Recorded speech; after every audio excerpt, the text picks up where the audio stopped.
small, keen instrument, the great puissance show. A dwarf, three-bodied trinity was herself. First, smallest of the three, but strong of limb, a low brow with square and heavy jaw, a pygmy thought, needing to live in bounds, forever stooped to hammer fact and form, absorbed and cabined in external sight. It takes its stand on nature's solid base.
Good morning, everyone. So we're reading in Book 2, Canto 10, The Kingdoms and Godheads of the Little Mind. We're following Aswapati's journey through the inner planes. He's gone through all the different levels of the life planes already. He went into the depths of hell, found there a key to nature's change, but it was primarily individual change. He underwent a kind of transformation as a result. And then he was projected up into the life heavens. But there, even though it was a world of bliss, beauty, harmony, still he didn't find a complete satisfaction even there. So he continued his journey and now was moving into the worlds of the mind. And at first he looked up and could see these different worlds kind of towering up towards the spirit. And we just kind of started the canto and given a little bit of an overview of some of the different levels that are there. But these levels first are the lower levels of mind that he's going to explore now in some detail. Sri Aurobindo, just in the last time when we read, gave a kind of synopsis of the character of these worlds. So this is on page 243 at the break. He said, "In those bright realms are mind's first forward steps, ignorant of all, but eager to know all. Its curious, slow inquiry there begins. Ever its searching grasps at shapes around, ever it hopes to find out greater things. Ardent and golden gleamed with sunrise fires, alert it lives upon invention's verge. Yet all it does is on an infant scale, as if the cosmos were a nursery game, mind, life, the playthings of a Titan's babe. As one it works who builds a mimic fort, miraculously stable for a while, made of the sands upon a bank of time, mid an occult eternity's shoreless sea." So that gives us a kind of a general view of these worlds. So now we've come to page 244, line 233.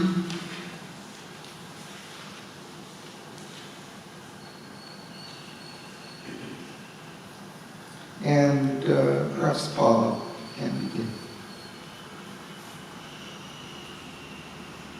Yet was her strength, unlike the unseen earth's, compelled to handle makeshift instruments invented by the life force and the flesh. Earth all perceives through doubtful images, all she conceives in hazardous jets of sight, small lights kindled by touches of groping thought.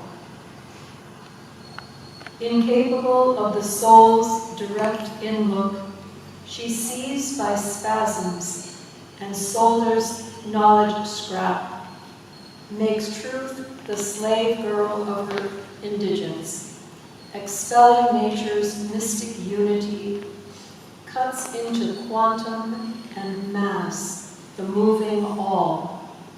She takes for measuring rod her ignorance. In her own domain, a pontiff and a seer, the greater power with her half-risen sun, wrought within limits, but possessed her field. She knew by a privilege of thinking force and claimed an infant sovereignty of sight. In her eyes, however darkly fringed, was lit the archangel's gaze, who knows, inspired, his arcs and shapes a world in its far-seeing flame.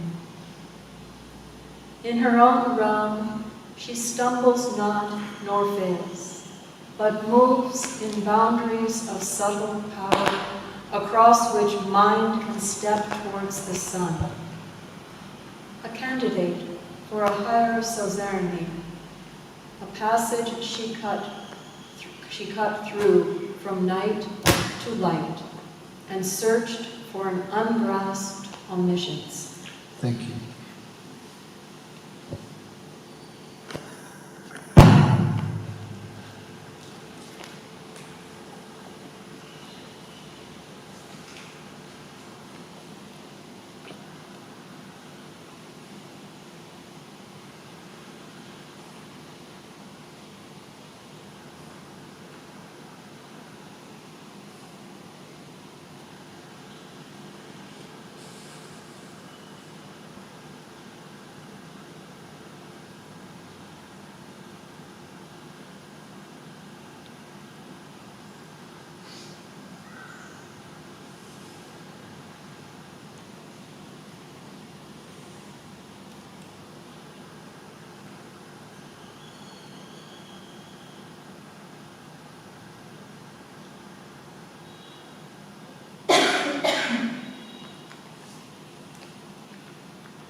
throughout these subtle worlds that Aswapati is exploring and what Sri Aurobindo is describing, there's always kind of two aspects. One is the nature of that subtle plane of existence in itself, and the other is its influence, its manifestation here on earth. So all these different planes express themselves here. But when they're expressing themselves on earth, they do it in a different medium. They're doing it from a basis that is evolving out of the inconscience through matter, through life, and into mind. So there is always this drag from below that's obscuring that influence of these higher planes. So in this passage, Sri Aurobindo is drawing this contrast between the plane of the little mind itself and its influence here on earth. So he begins, "Yet was her strength unlike the unseen earths." So it's different. It's actually quite more powerful and brighter than it is here. And then he's describing it, how it's expressed here. We're compelled to handle makeshift instruments, or our mind is compelled, invented by the life force and the flesh. So we see mind here has to work with these instruments of body and the life force. So here on earth, all perceives through doubtful images. All she conceives in hazardous jets of sight, little spurts of sight, of vision, small lights kindled by touches of groping thought.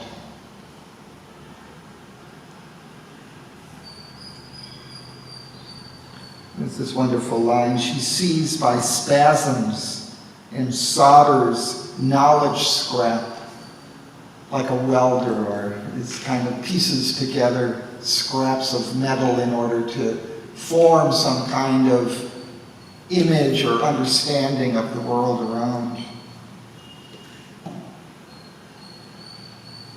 The mind is required to depend on these little pieces of sense data, information that it can gather, and piece that together into some understanding of things.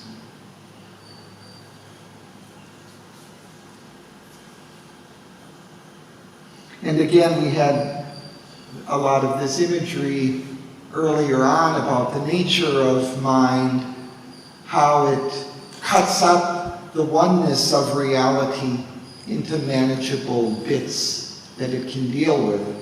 So again, he says here, it cuts into quantum and mass, the moving all. So the reality is quite different than what we image it to be. And then he describes how this mind operates in its own plane, in her own domain, a pontiff and a seer. A pontiff is like a high priest.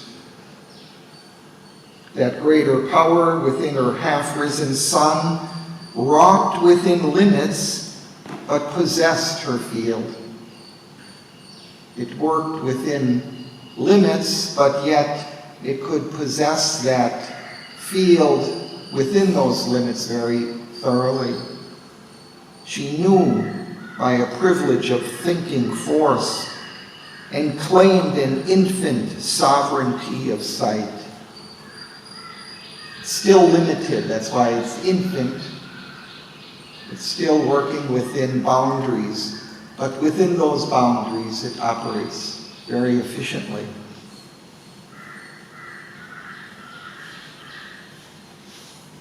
And in her eyes, however darkly fringed, was lit the archangel's gaze, who knows inspired his acts and shapes the world in its far-seeing flame. So it's as if some greater, higher mind, the higher mind or the supermind,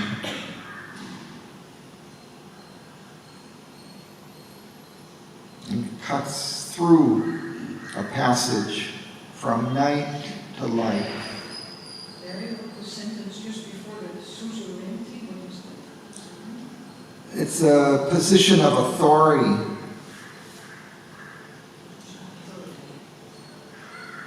And what is sovereignty? Indigence? Indigent is poverty. Indigent is poverty. And you were asking, what? Suzerainty, I'm thinking of sovereignty. Yeah, it's like a position of authority of a feudal lord. So that's where it comes from. Thank you.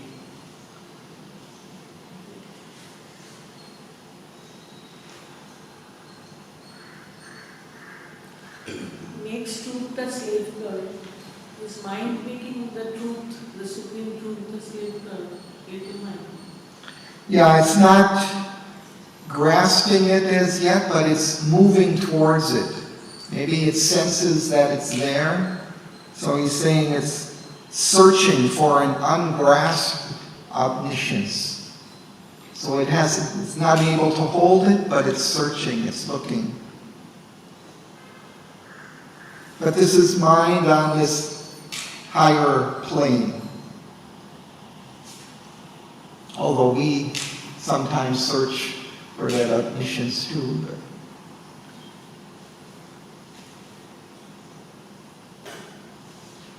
So we continue, Alma.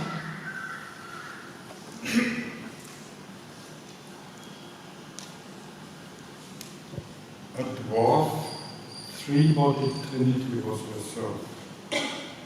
First, smallest of the three, but strong in limb, a low brow, with a square and heavy brow, a pygmy folk, needing to live in bounds, forever stooped to hammer fact and form.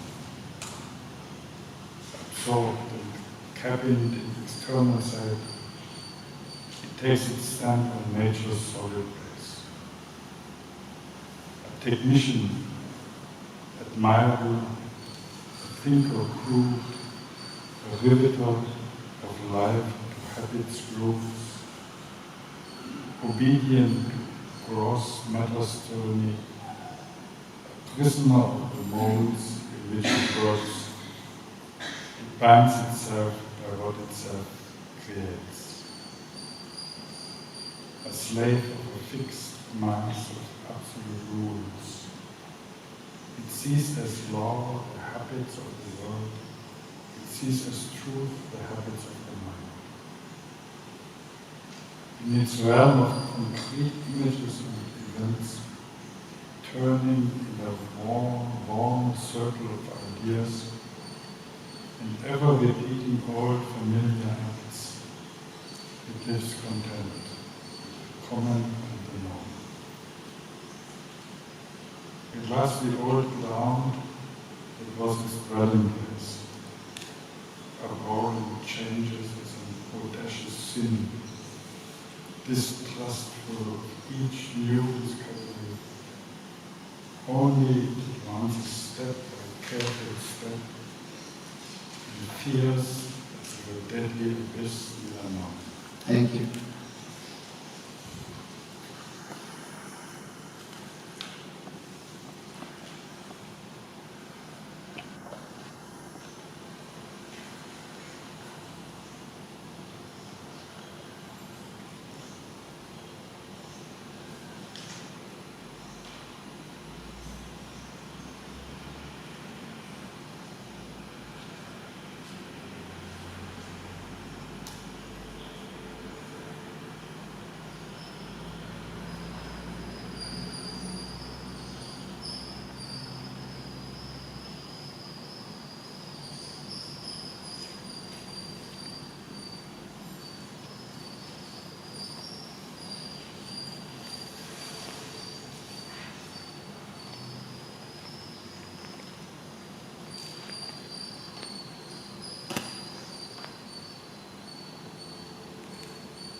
Sri Aurobindo's beginning a description of three aspects of the mind, of this lower mind.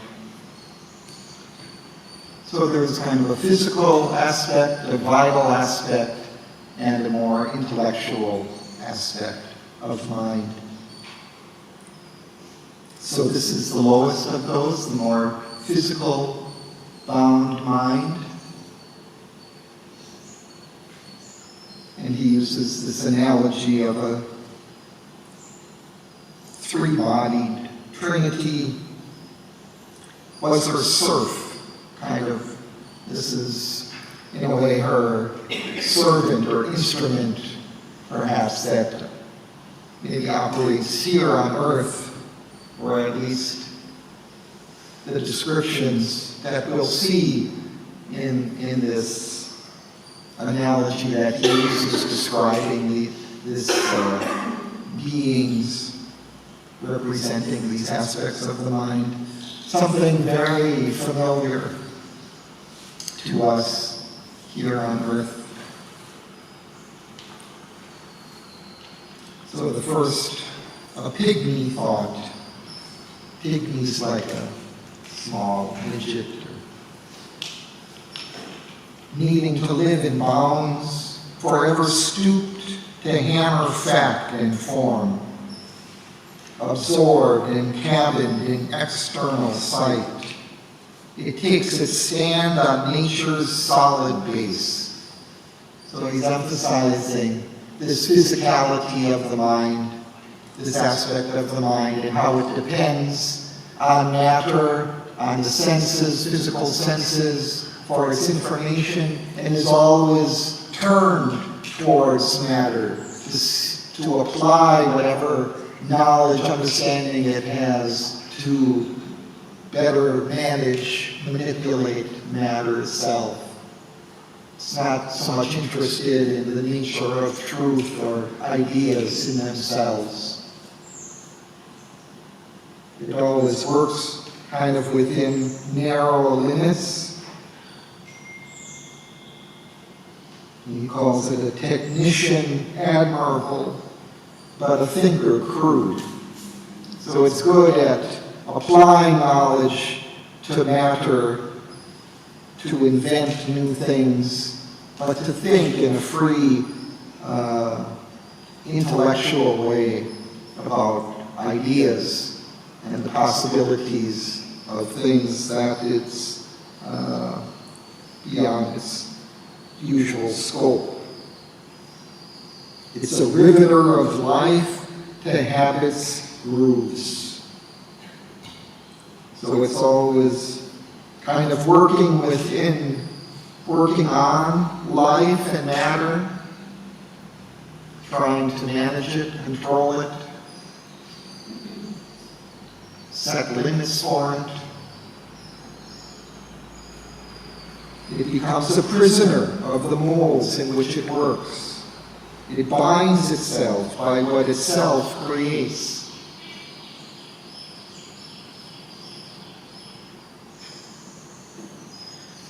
We see that so frequently in our life, how we become tied to our own creations. Because it finds a comfort zone in those patterns. Right. It likes to stay there. Yeah. Yeah, he says very directly in that last line that was read, and fears as if a deadly abyss the unknown. So it's always wanting to work within limits. It sees as truth the habits of the mind.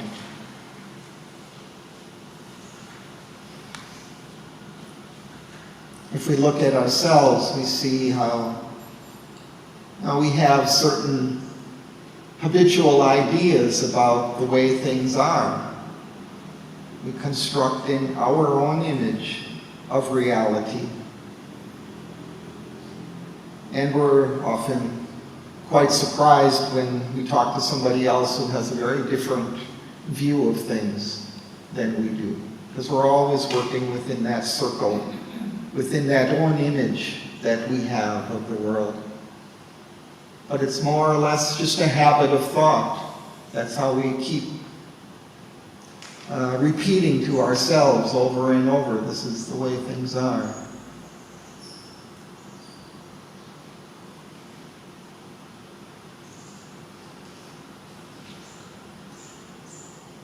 Turning in a worn circle of ideas and ever repeating old familiar acts, it lives content with the common and the known.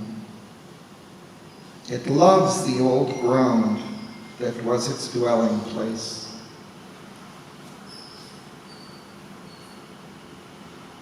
Abhorring change as an audacious sin, distrustful of each new discovery, only advances step by careful step.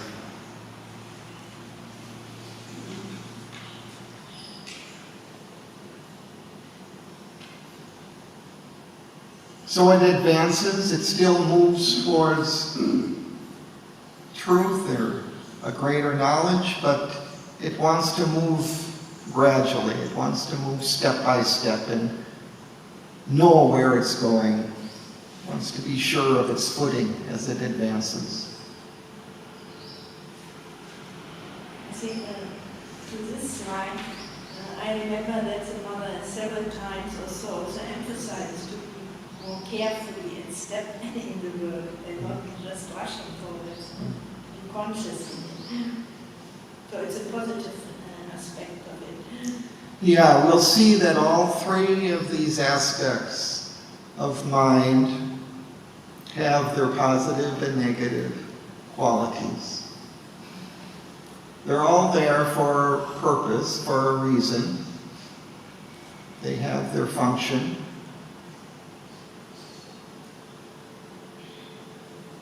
In our world here, they operate in conjunction with one another. They have to learn to kind of cooperate and work together. There's pushes and pulls. And of course, there's always some individuals who are dominated more or less by one or the other aspects.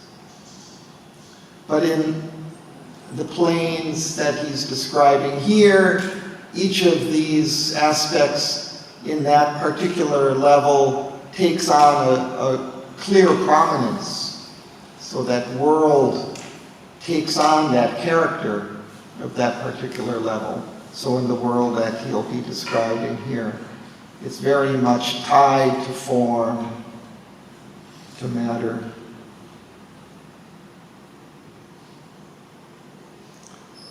So we continue. Sir, would you like to read?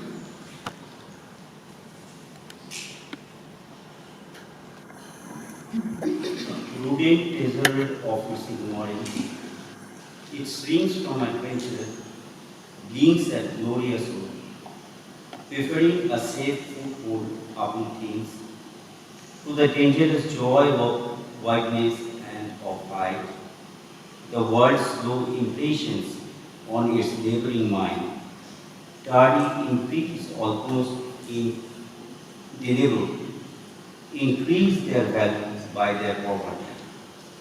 The old sure memories are its capital stock. Only what saints can grasp seems absolute. External fact, it figures as soul truth.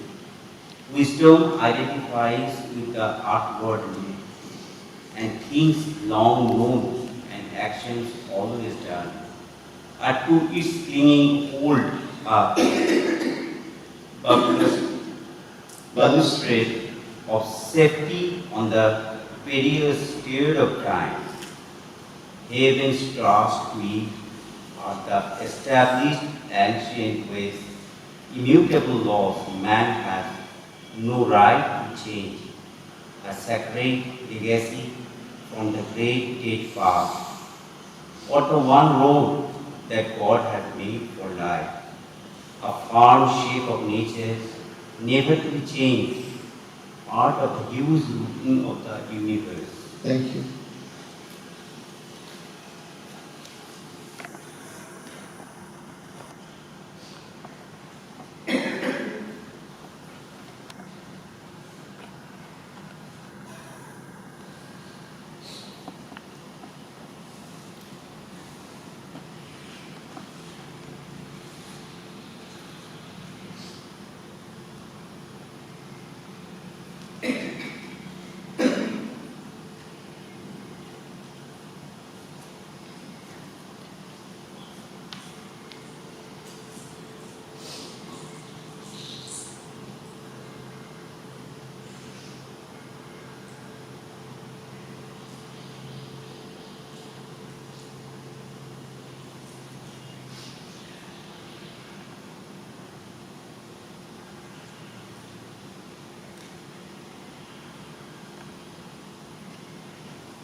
So we see these same characteristics further elaborated, further described.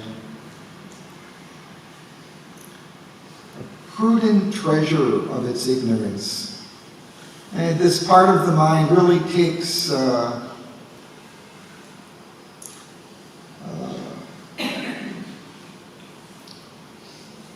it views this conservativeness of its thought as a great value, is very important.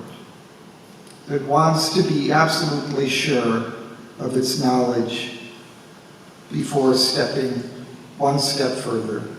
So it's very conservative. It shrinks from adventure, blinks at glorious hope, preferring a safe foothold upon things to the dangerous joy of wideness and of height. And he says, the world's slow impressions on its laboring mind, tardy imprints almost indelible. So these slow moving imprints of the world are almost indelible. They make this almost unerasable imprint upon it. It's fixed in the mind. And increase their value by their poverty. So in a sense, the more limited they are, the more restricted, the greater their value for this mind.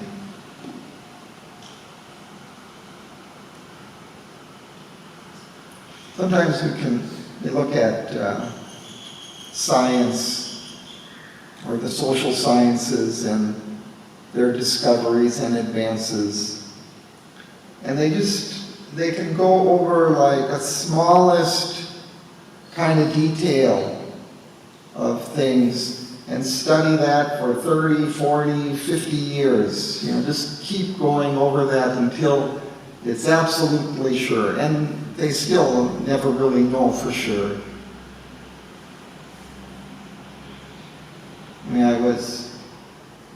When I was in psychology studying emotions, and there's this whole field of emotions, and people were debating, well, how many emotions are there, and how do we measure them to be sure that it's an emotion or not? What is it?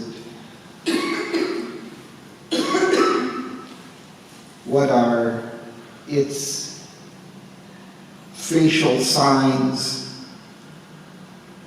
What are the movements? What are the thoughts that are associated with it? Everything, it's nailed down to the finest details of that, and they spend decades working on these questions, these issues, and never really come up with any definitive answer.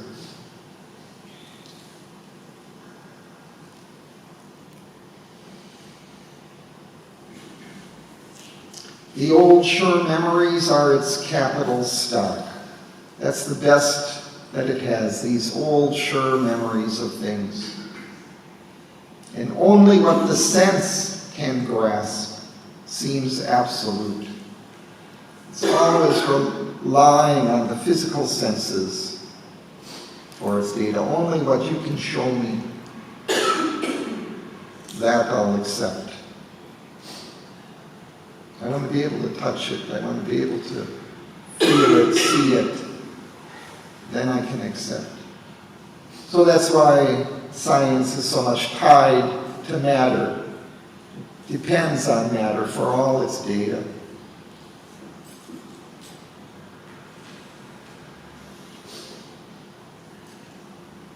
External fact, it figures as sole truth. That's the only truth, whatever the external facts. Wisdom, it identifies with the earthward look. When we can apply it to earth, to life here, that's the wisdom. Otherwise, what use is this knowledge?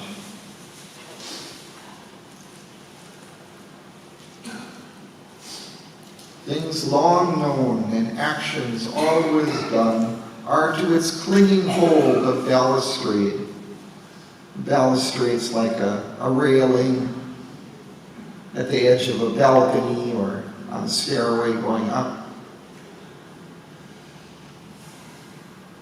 So things that it can cling to and hold on, that it trusts, that it uses.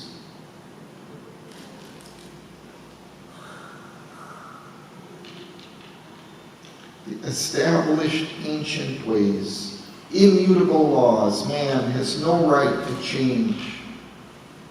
A sacred legacy from the great dead past on the one road that God has made for life.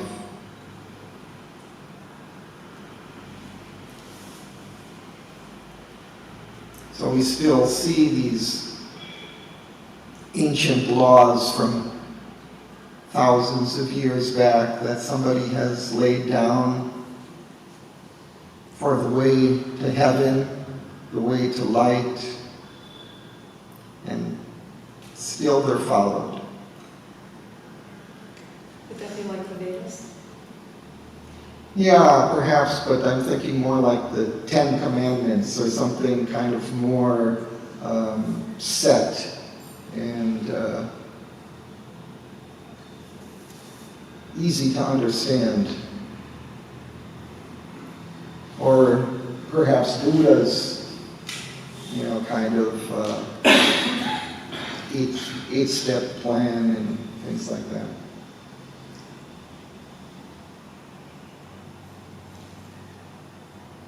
But the one road, typically they view it as the one way out, or not, there aren't multiple ways or different ways. So these are the laws never to be changed, part of the huge routine of the universe.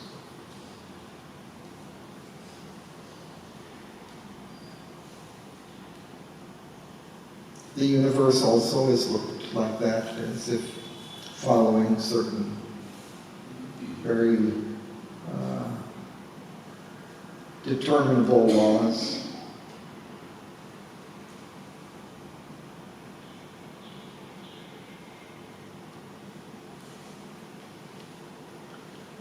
So we continue. Nitya, would you like to?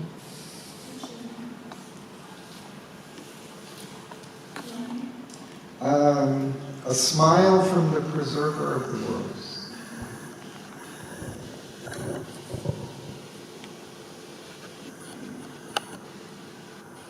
A smile from the preserver of the worlds. Sent down of old this guardian mind to earth, that all might stand in their fixed, changeless type, and from their secular posture never move,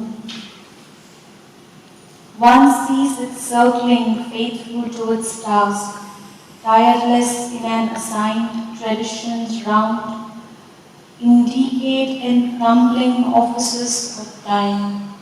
It keeps close guard in front of custom's wall, or in an ancient night's dim environs, it dozes on a little courtyard stones and barks at every unfamiliar light, as at a foe who would break up its home.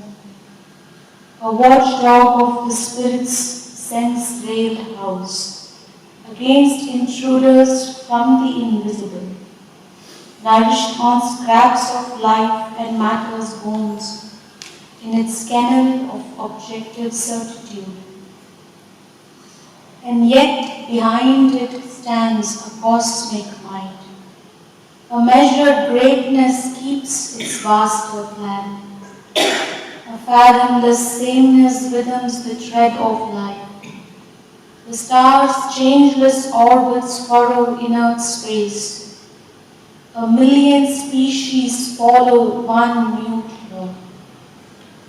A huge inertness is the world's defense.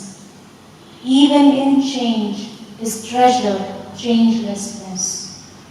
Into inertia revolution sinks.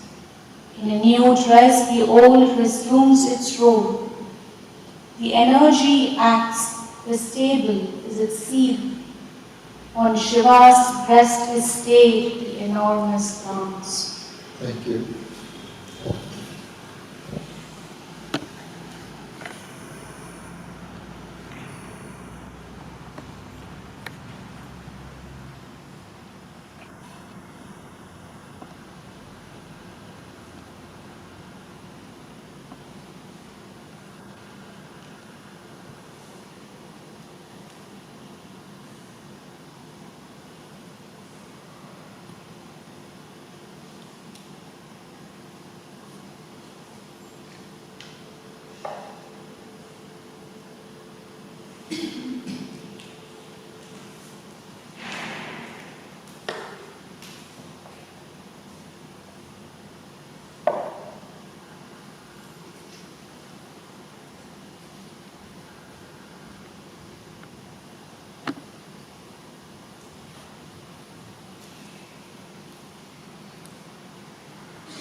It's kind of beautiful the way he says, a smile from the preserver of the worlds, sent down of old, this guardian mind to earth.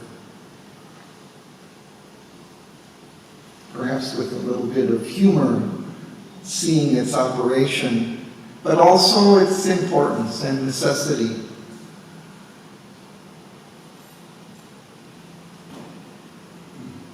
One sees it circling, faithful to its task, tireless in an assigned tradition's round.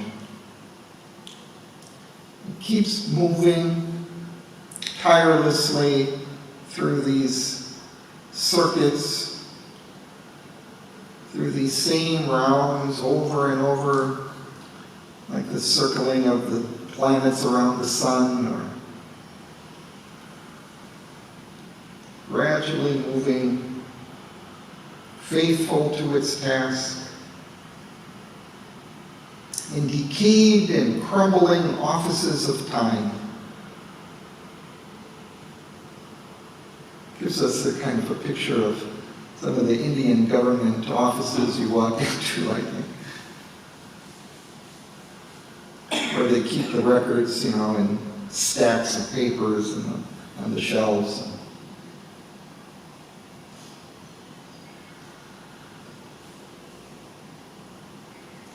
Keeps close guard in front of customs wall.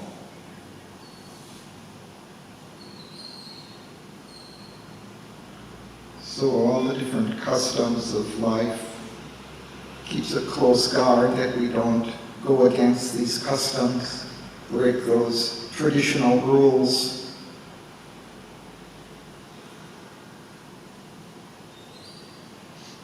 Or it dozes on a little courtyard stone and barks at every unfamiliar light, as at a foe who would break up its home. A watchdog of the spirit's sense-railed house against intruders from the invisible.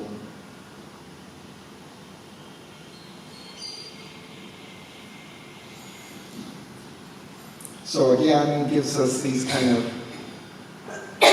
disparaging analogies. But then he says, and yet behind it stands a cosmic might. A measured greatness keeps its vaster plan.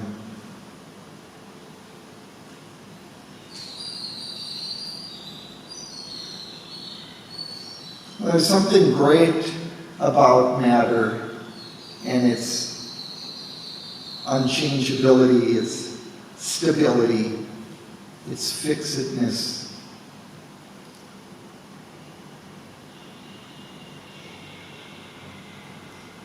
And for the divine life, I think that points to the whole purpose of the physical manifestation, to really give kind of a firmness to that divine life, which exists on the higher planes, but in a subtle matter, in a subtle world, without that kind of permanence, density that we have here. So there will be something quite marvelous that will come here on earth when that higher light is able to fully infiltrate this matter.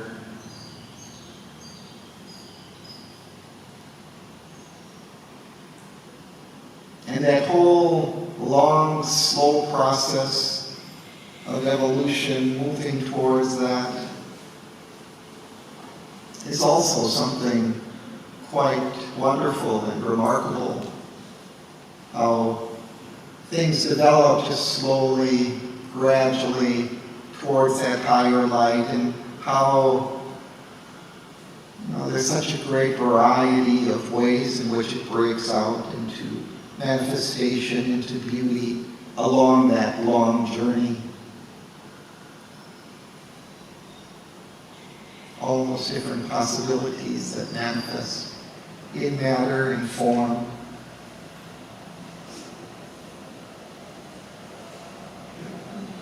And how is this one related to the typical worlds which Auroville describes? This continues in this regularity. Yeah, it has its pattern is set there in that subtle world for this physical matter-bound kind of mind. So the mold of that is there in the subtle world. And that manifests itself here on our plane as well, in the physical world. But there it takes its kind of more firm, unchanging type. Within that world, it's always operating within this realm and doesn't go beyond. Here we have a mixture. We have the coming, fiery, hunchback rider of the red wild ass, which comes in the next line. So all these things become integrated. There it's fixed. Everything is built on that pattern.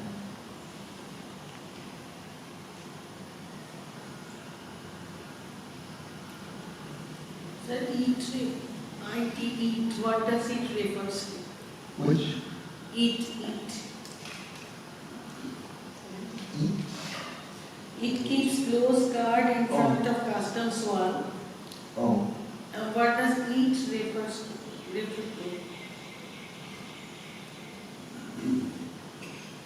Indicate a light here. Yeah, it's this operation of this energy, of this dwarf divinity, but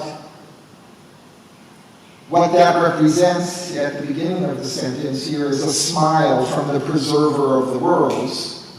So one would say that that's the subject of that particular it, but it's representing this whole aspect of the physical mind.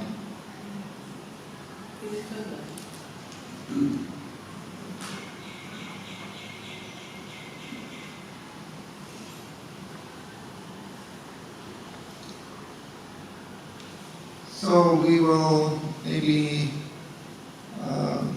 Grace, would you like to read? A fiery spirit came next of the three, a hunchback rider with a red wild ass. A rush intelligence beat down lion wing from the great mystic flame that brings the worlds. And when its dire edge beats at heart's being's heart, then sprang the burning vision of desire. 1,000 shapes appeared, took numberless names, and made of multitude and uncertainty. Quicksilver power to pursue one on countless roads across the vast of time, through circuits of unending difference. It burns on breasts with an ambiguous fire, her radiance gleaming on a murky stream. It flamed towards heaven, then sank, engulfed towards hell.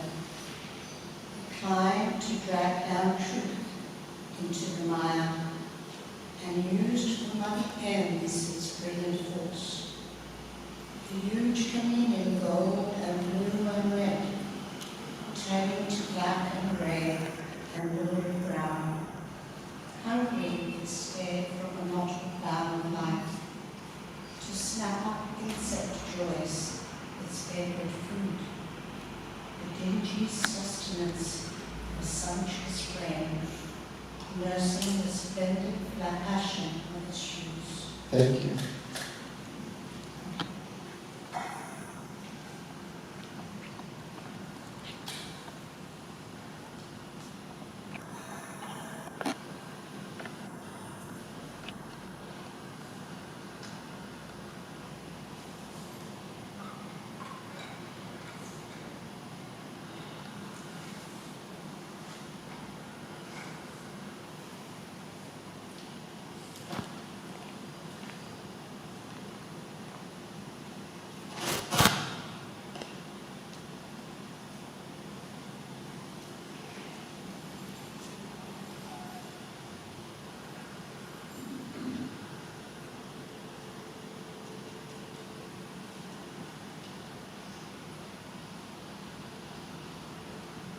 Here we have a description of the vital mind, a fiery spirit, a hunchback rider of the red wild ass, a rash intelligence, leap down lion-maned from the great mystic flame that rings the worlds.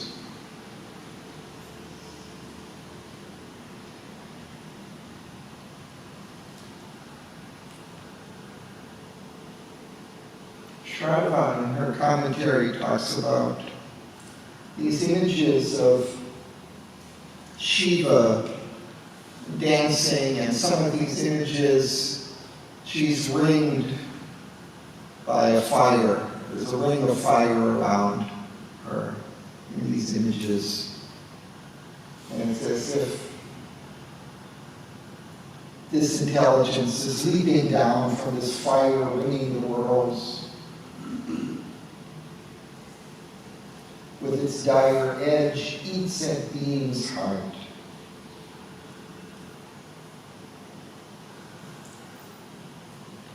Then sprang the burning vision of desire. So it's closely associated with desire, perhaps stimulating desire. This vital mind. Looking, pursuing all the different possibilities that it sees.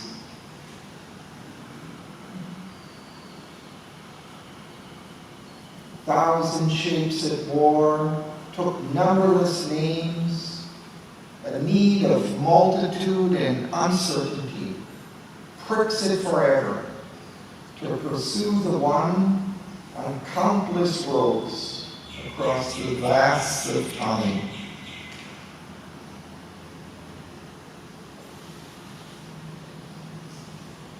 Ultimately, it may be looking for the one, but it's looking for the one through the multitude, through all the different manifestations of the one. It's not satisfied with one or another particular aspect. It wants to find them all. Never satisfied. It loves variety.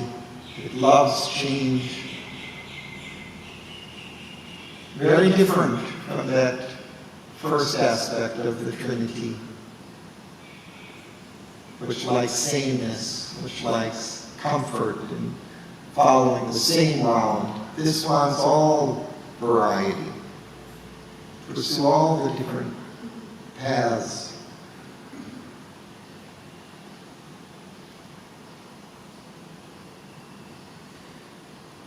So somehow these different forces are battling within us or within our world for supremacy.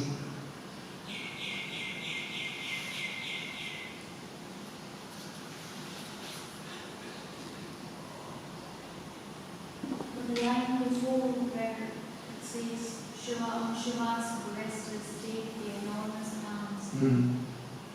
That is just an indication that Kali, creation and destruction, the mother is dancing. Right. And Shiva is the whole, the one who holds it as the witness of God. And that's why it's stable, but it appears to be not stable because even on matter, it looks then Shiva, that the mother had mentioned, it looks stable, but it's always, if you look inside, it's full of atoms constantly in motion.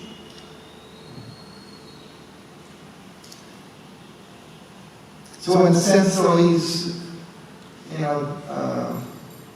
bringing out that dichotomy between the two, right? Between Kali and Shiva. There are two different aspects, in a way, of the divine. Right? This stability of the spirit underlying, supporting, holding the great movement of manifestation in its infinite possibilities, in its infinite forms and energies. Both those are aspects of the divine that are here, in a way, represented by matter and the vital nature. That stability matter has, though it's a kind of, as you say, maybe a kind of an imitation of the true stability, it's still kind of a vibration, but still it very much represents that conservative element in nature.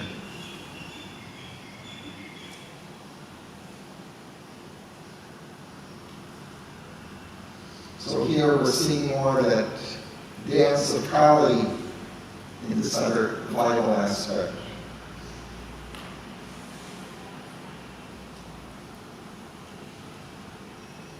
And like we saw earlier in Sri Aurobindo's description of the vital worlds, how they reach up towards the highest heavens of delight and bliss and divinity, and down towards the deepest hells of evil and misery.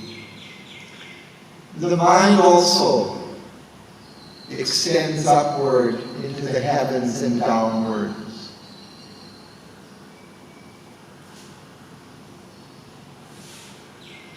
It flamed towards heaven, then sank, engulfed towards hell.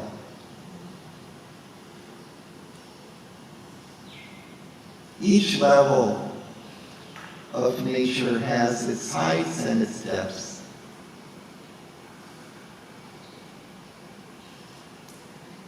It climbed to drag down truth into the mire and used for mighty ends its brilliant force. A huge chameleon is a small lizard that changes color. Gold and blue and red turning to black and gray and lurid brown. It's always changing, moving from one to another, different shades of color. The colors are interesting, no? It's gold and blue and red and the meaning of them. Gold is for the supermental, Yeah. information. The blue is the wisdom and red the earth. The mind grows, red physical, black and gray and lurid brown, perhaps down into the inconscient or subconscious.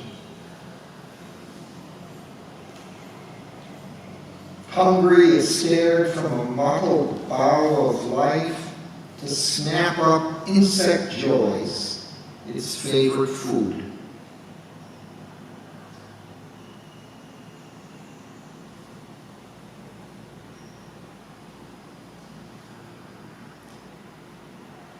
Why he's using here the word insect?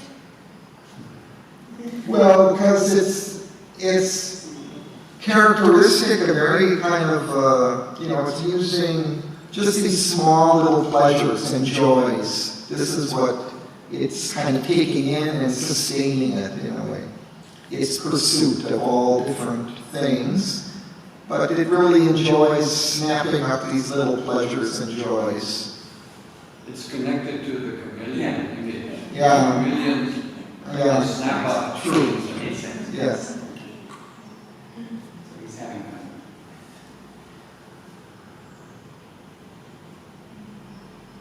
The dingy sustenance of a sumptuous frame, nursing the splendid passion of its use, sustaining its changing colors.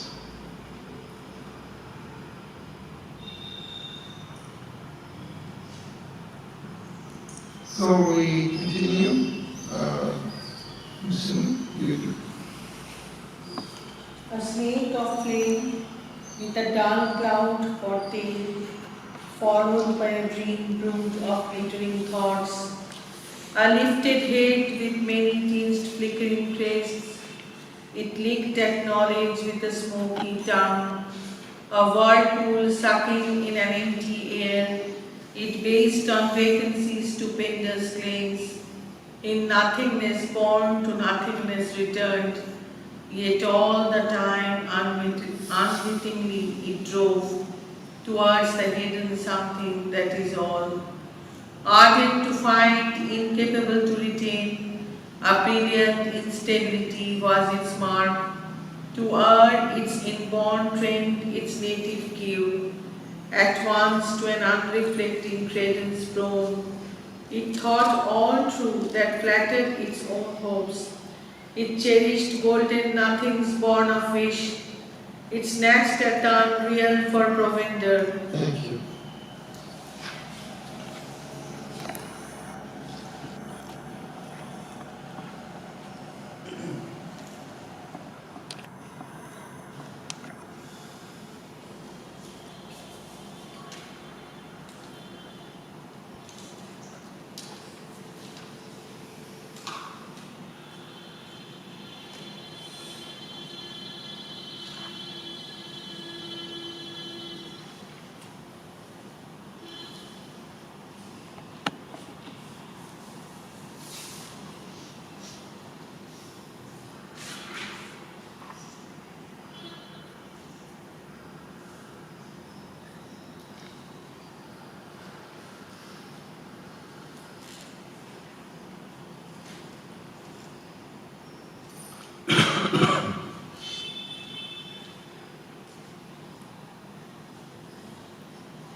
The first line seems to continue the image of the chameleon. There's a snake of flame with a dull cloud for tail. Kind of showing two different aspects again of one flame of kind of very vital in nature, snake with flame, and then but a dull cloud for tail, kind of emphasizing more this kind of physical aspect of it, limited aspect.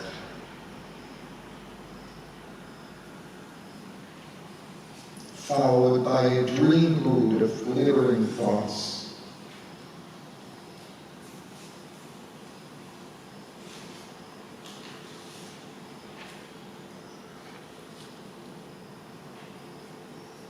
It licked at knowledge with a smoky tongue. And then another image comes, a whirlpool sucking in an empty air. It based on vacancies, stupendous claims. In nothingness born, to nothingness returned.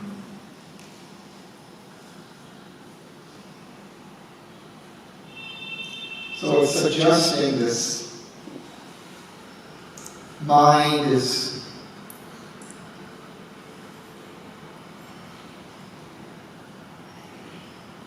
discovering or seeing or imaging, constructing truths which are not really based on anything substantial. So it's as if making great claims about reality, about the way things are, but it's not based on anything substantive.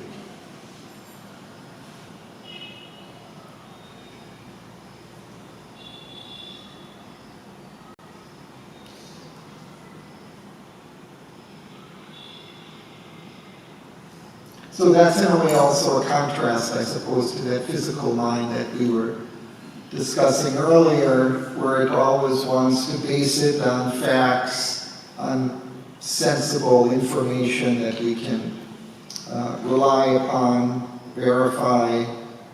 This is kind of seeking, knowledge, or constructing images of knowledge which are unsubstantial, or don't have a firm basis.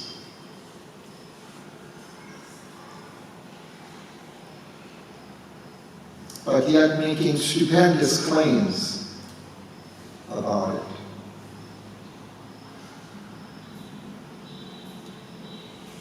But also, unwittingly, it drove towards the hidden something that is all. So somehow it's also still searching for truth, maybe unknowingly, unwittingly.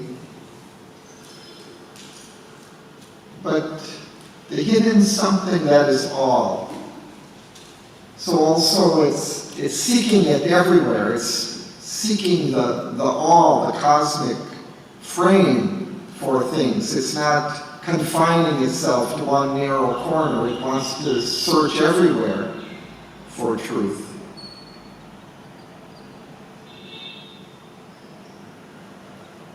So science has limitation, no? Science is searching for the supreme, but science has certain limitations based on only the outward physical world and physical mind. Yeah, I think it has many of the characteristics of that first aspect of the Trinity, that more physical aspect that relies on sense data, that wants to verify, that wants to confine itself, look at it over and over again to make sure it's correct. Go very step by step, methodically advance, not make kind of rash,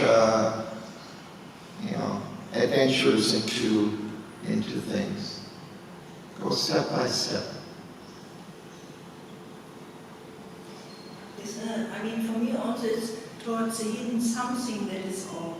For me, I feel also that it's not the rushing also, but it's something which is coming slowly and also step by step forward or push by push forward.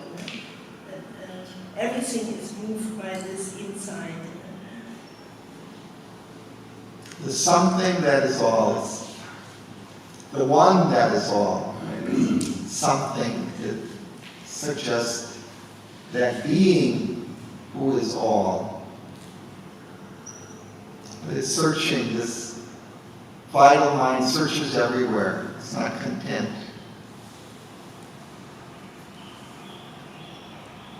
But the red wild ass is always needed to make these other things move. Yeah.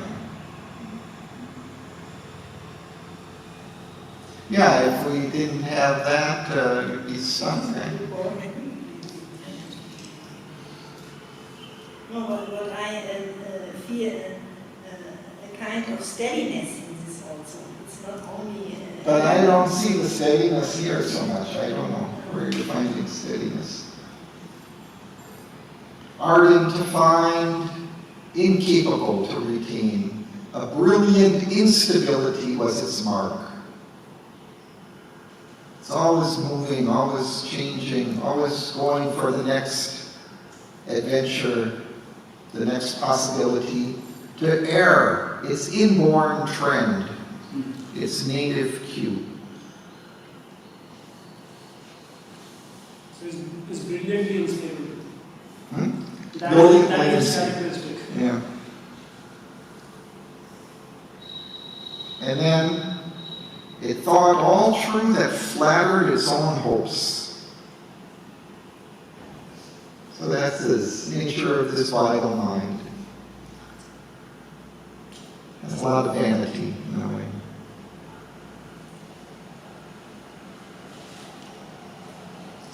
It cherished golden nothings born of a wish. It snatched at the unreal for provender. Provender, I guess, is this food, staple food.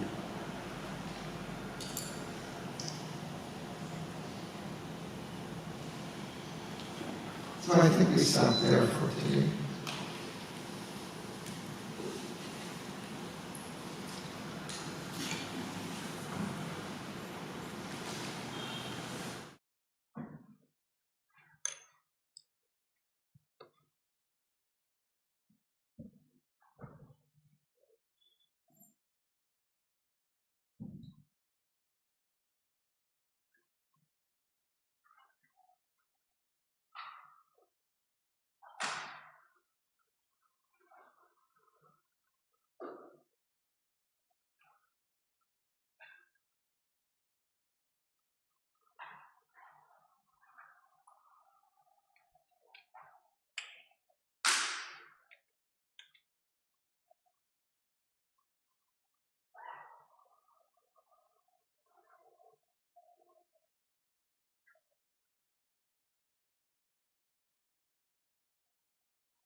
fiery spirit came next of the three.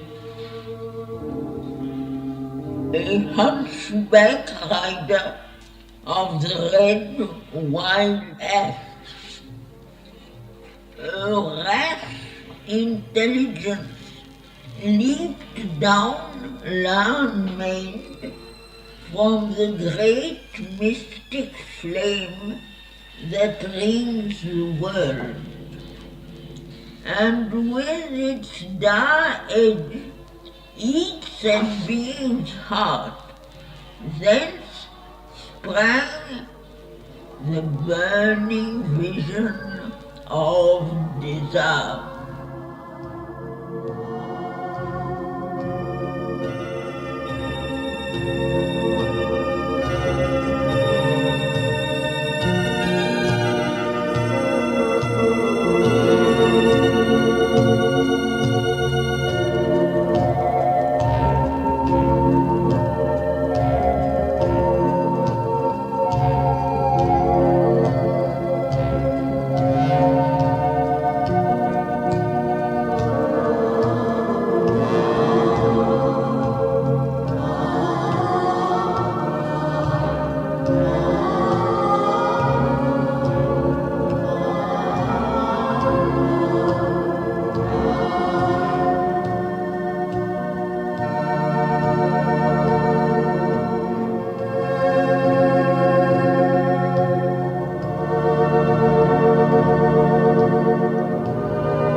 Thanks to sharing.